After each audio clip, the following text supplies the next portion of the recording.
What is going on, everybody? Welcome back to another episode of the Sports Muse podcast. We are finally in the NFC. We've broken down every team in the AFC, so that means we are on day 17 of 32 teams in 32 days. And if you're not familiar with my breakdowns, the way it kind of goes is we talk about additions and re-signings, departures, draft picks, strengths, weaknesses, and we give a general overlook of what we kind of think about the team. So we are starting off with the NFC East, and we are talking about the Washington football team. Last year, the team ended up going 7-9, and they ended up making the playoffs. They got bounced by these eventual Super Bowl champs in the Tampa Bay Buccaneers, but played them tough, man. And you know what? I'm glad because this is a team that was just, if you looked at it this time last year with all the allegations of the front office stuff, Dan Snyder's kind of been just a train wreck of an owner, not very good. I'm glad this team's coming around. And I know 7-9 doesn't look great on paper. And when you look back at this, 15 years from now, you'd be like, that team was mediocre at best. This team, I like it, man. I really like this team, and this is one of my absolute favorite bets of this offseason is I absolutely think this team's going to win the NFC East, and we'll talk about that here in a second. So let's jump to additions and re-signings. The people that they brought in and re-signed are Ryan Fitzpatrick, Lamar Miller, Adam Humphries, Curtis Samuel, Charles Leno, Brandon Sheriff, and William Jackson III. So when I look at this, I think that a huge one is bringing in Ryan Fitzpatrick. Not that I think Ryan Fitzpatrick is amazing. Alex Smith was a great story last year. Don't get me wrong, but at the end of the day, he was mildly mediocre. Lamar Miller isn't a really big one. That's kind of like how they took a chance on Bryce Love. But Adam Humphries brings in a little bit more depth to that wide receiver chart. I think the Curtis Samuel pick is huge. The fact they bring him in to get somebody opposite of Terry McLaurin is a huge job. They tag Sheriff with the idea of signing him long term.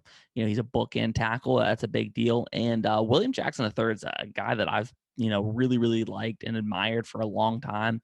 Me being in the Pittsburgh area, watching a lot of Cincinnati Bengals games, he's been a guy where, he's gotten beaten times, but I've also seen him lock down like true number one receivers. So I definitely think that's just another upgrade for that defense that's already vaunted. When we talk about departures for this team, we go with Alex Smith, Morgan Moses, Ryan Kerrigan, Ryan Anderson, Thomas Davis, Ronald Darby, and Fabian Monroe. I don't really see a whole lot of losses there, to be honest. And I shouldn't say I don't see any losses. But what I mean is when you talk about the additions and the re-signings and the draft picks, I'm good with it. You know what I mean? I'm not overly concerned with losing these guys. So I think all in all, just looking at that before we start talking about the draft, you have to be happy right off the bat. When we jump to the draft class of the Washington professional football team in 2021, in the first round, they get Jamin Davis. He's one of those backers who is a true like modern day linebacker, sideline to sideline speed. One of those guys that's an eraser in the middle of the field. He's not super polished right now, but that defense is so ridiculously talented right now that he'll have time to kind of figure it out and grow. And by the time they get halfway through the season, toward the end of the season, I mean, it's such a blue chip group on that side of the ball. They lost Morgan Moses, but they get another tackle from Texas and Samuel Cosme, who's a tough dude. He's a guy who is could be a day one starter. He has that kind of, readiness to him. And we'll kind of see how that shakes out. He's a guy that we talked about maybe potentially being a first round pick. So I definitely think that's a win for the Washington professional football team. In the third round, they end up getting Benjamin St. Juice, big long corner, 6'3", Minnesota, very, very good player. And it just brings, again, an element of depth, an element of length, a mismatch eraser at that cornerback position. And then they get the receiver from North Carolina, Damani Brown. Love it, man. Love this draft class. The only thing I would argue, and if you think, I think Ryan Fitzpatrick works fine this year. I think he, gets the job done. But maybe if they could have tried to find the right compensation, maybe could try to trade him and get a Justin Fields. Maybe they didn't like Fields. Maybe he wasn't their guy, and maybe they just didn't believe in him. I don't know that. I don't know what the front office thought. Just long term, man, they're a quarterback away. That's it. They'll be fine this year, but they are a quarterback away from being like true contenders for 5 to 8 years easy. When we jump to team strengths, um, and I've mentioned it, earlier, is this defense has a chance to be very, very scary. They absolutely scream and remind me of that 2007 Giants team where they can apply not just pressure, but a ton of pressure from just that front four. When we look at Chase Young, who, I think absolutely has an outside shot of becoming Defensive Player of the Year or leading the league in sacks. You have Payne and Allen rushing from the inside. You have Montez Sweat from the other outside. I mean, those are four legitimate potential superstars in the league. So they can apply pressure and just drop seven back, and that's just going to be a long day for any offense. The next two levels have a bunch of dudes who can fly around. I mean, they have team speed everywhere. I mentioned the William Jackson the third signing. I mentioned, Davis the first round pick. I mean, this team is truly very, very talented on that side of the ball. And the offense has pieces. We haven't even talked about Gibson yet. We mentioned McLaurin, who's, knock on the door, become an elite receiver. I love the diversity and the multiple things that Curtis Samuel can do. And Ryan Fitzpatrick, like I said, he'll have a game where he'll throw for 350 and he'll have a game where he'll throw 4 picks. That's kind of nature of the beast.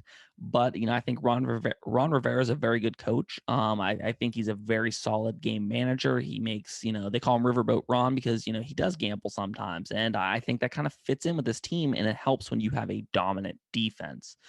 So as far as strengths, man, I really, really like this team, and I think this team's being slept on by the national media. When we talk about team weakness, last year we looked at it and it was kind of a supporting cast. They had Terry McLaurin. Gibson was young. They weren't necessarily featuring him a ton. But that's about it. You had Logan Thomas kind of jump in to the scene toward the end of the season, which I'm hoping he continues to progress. He's kind of like, it's crazy. He's a breakout guy who's like 30 years old, but he's a cool story. He used to be a quarterback. So when we look at that, I think they've shored that up, man. I think Gibson's going to be very, very solid. I think they believe in him. McLaurin's a true number one. I think Samuel's a perfect number two. Like I said, I love Logan Thomas. I think the offensive line is very solid. And I think that, the weakness falls down to the quarterback position. And like I said, it's not that I don't like Ryan Fitzpatrick. It's just he's a little bit of a roller coaster. And that's kind of been his MO his entire career, is you don't really know what you're getting week to week. He's kind of the modern day gunslinger, right? He's like a really watered down Brett Favre. So as far as team weakness, I think he can absolutely lose them a game that they probably shouldn't. But I also think he can keep them in games that probably shouldn't. So as far as weakness, that's the only weakness I kind of see with this team. My biggest question mark, and when I look at this team, I compared them to the 2007 Giants, but there's another team I want to compare them to. What about the 2000 Ravens? That team with just a young, and I don't think we realized how good the D was yet. We knew they were very, very good, but I don't think we realized that they were like, one of the greatest ever. But you look at that team and they just won games. They just figured it out. And they were led by Trent Dilfer. And Trent Dilfer is a very different quarterback than Ryan Fitzpatrick. But, could this team make a run like a 2000 Ravens? I'm not sure, man. I think they have some very eye-opening similarities. And I think they kind of have some skill guys who can pop a little bit more. They have a quarterback who's a little bit more undisciplined with the ball. But that defense, I think, has a chance to be every bit as good as that defense we saw in Baltimore. So that's kind of a question mark that I was kind of thinking about that I'm pretty interested in. And when we jump to record prediction, like I said, I think it's going to be a little bit of a roller coaster at the beginning of the year with that offense. But I think that's a team where if they make it to the postseason, it's not a team you want to see, man, because they can absolutely, they just kind of defy what modern day football is, right? We're used to seeing final score Chiefs versus Bills 38-35. This is a team we saw with Tampa Bay made it an ugly game, and they kept in the game because of that. So I think they can get to the postseason and end up, winning a game 16-13, that kind of stuff. That's just ugly, gritty football, and they can do that. So my record prediction is 10-7. They make the postseason, and I'm very curious, what kind of matchups they get in the postseason. But yeah, like I said, this is one of my favorite bets. Is I absolutely think this team's going to win the division. I think Dallas has done a lot of stuff to improve that defense. We know what they can do on offense. I just think this team's a little bit more consistent across the board. But I'm really curious about this division this year for the first time in a while. My bold prediction is, I was kind of looking at the team, thinking, not sure that I wanted to go Chase Young Defensive Player of the Year. So I'm going to go with this.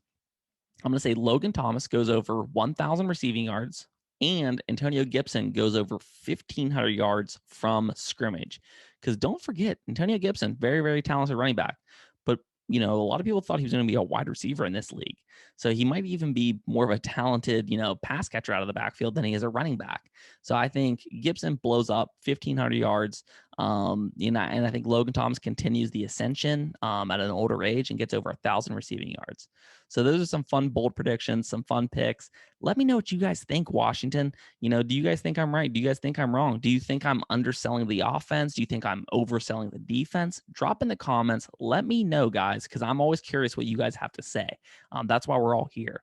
And if you guys like the episode, please help support the show. Click like, click subscribe. And guys, I'll see you next time. Hey guys, thank you so much for sticking around for the entire video. Thank you for supporting the show, clicking that like button, subscribing, comments, all that fun stuff. If you could just take one more second and check out Rep Sports, check out Raise Energy. They are partnered with this podcast. They are help supporting me. So if you go and check them out, it's the best tasting energy drink on the market. 100% guaranteed. They have supplements, protein, pre-workouts, recovery, all that stuff. If you guys check them out and you use promo code SportsMuse when checking out, you get 15% off of your order. And who doesn't like, some money off of their purchase? That's awesome. So definitely check them out. And like I said, it helps support me. It helps support them. So please check them out, guys. And thank you again so much for sticking around.